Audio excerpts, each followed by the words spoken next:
come take a look at what transformation of a skoolie looks like right in the middle. Sorry, we haven't been getting as many videos out as often. We've been getting as much work done as we can. We're on a bit of a time crunch to be able to move in here very shortly. And so I will be putting some more detailed things together down the road. But I wanted to get a quick update, walkthrough of what the bus is looking like right now. Pardon the construction zone here, but this is the entrance to the bus. So this is going to be the living room, dining room.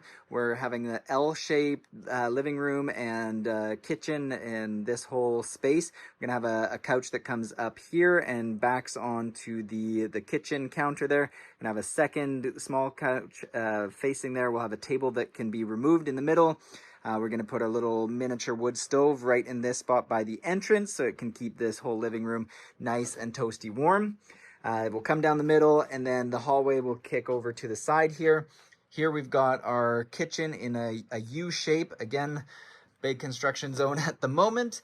And then here's where we've got our washer dryer combo. We're going to have some storage that comes out as a double drawer system. It'll slide out of the way to be able to access a second bank of shelves that'll slide over when you move the whole thing out of the way. It's kind of tricky to explain, but it's going to look awesome. Seen a few other examples of it.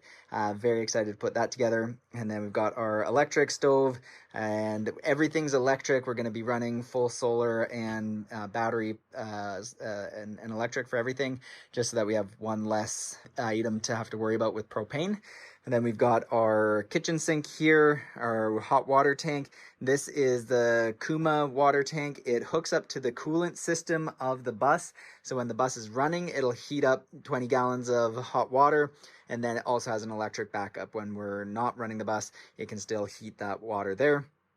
Went with a dishwasher as it uses less water than washing by hand. So we figured that convenience and water conservation will be a very good with that.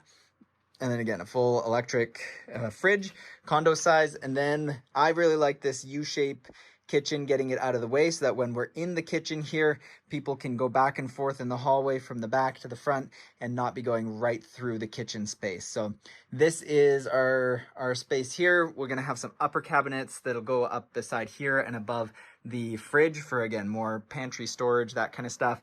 And then we've got a max air vent that we installed here. It's just backwards at the moment so that I can finish doing everything on the roof, but that's going to get flipped around. And then because the emergency hatch was a 2-foot square and this is 14 inches, I decided to put some polycarbonate skylight in and sealed that off. Going to finish framing it up and getting that all fixed off, but had some rain since and not a single leak through there, which is great.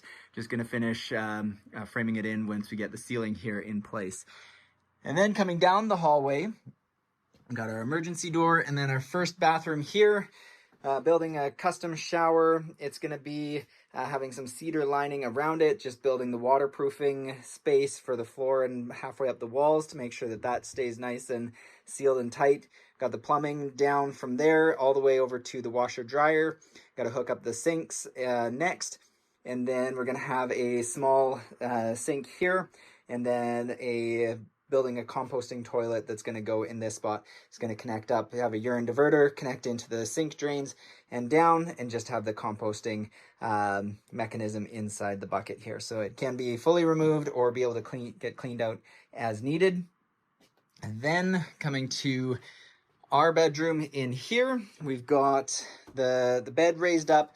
Maybe we can flip this part up here without knocking things over so that it extends out for a queen size mattress that can fit in here. All of our water storage is underneath the bed. Got 200 gallons with 3 different tanks connected together over to our water pump, and then that pumps it out into the front of the bus.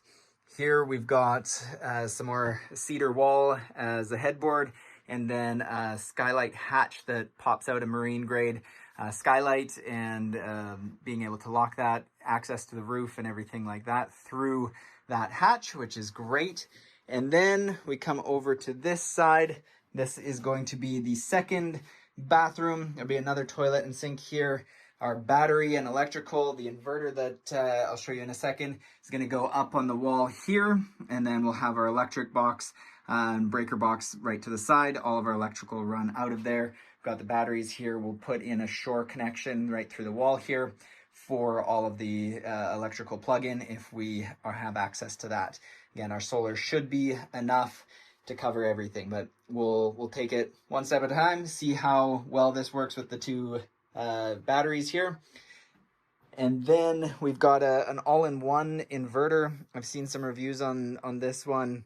It basically eliminates the need for every single individual component. And so you plug your solar panels directly into this. You then take this to the batteries and then this to the breaker box. So it takes care of a lot more components. It's quite a lot simpler.